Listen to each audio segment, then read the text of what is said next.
আপনারা দেখছেন হলদিবাড়ি টাইমস। আগে কৃষকরা ধান কেটে বাড়িতে আনার সঙ্গে সঙ্গে উৎসব মরশুম পড়ে যেত বাড়িতে।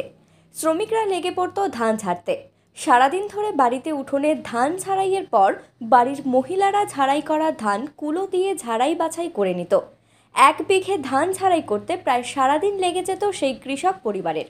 এখন সেসব যেন নস্টালজিক হয়ে পড়েছে। অত্যাধুনিক পদ্ধতিতে ধান ঝাড়াই মেশিনের সাহায্যে চলছে ধান ঝাড়াই। এতে শ্রমিকের সংখ্যা যেমন কম লাগছে, তেমনি বিঘা প্রতি ধান ঝাড়াই খরচও অনেকটাই কমে যাচ্ছে বলে দাবি করেছেন শ্রমিকরা। পাশাপাশি কম সময়ে অনেক বেশি ধান ঝাড়াই হচ্ছে বলে দাবি শ্রমিকদের।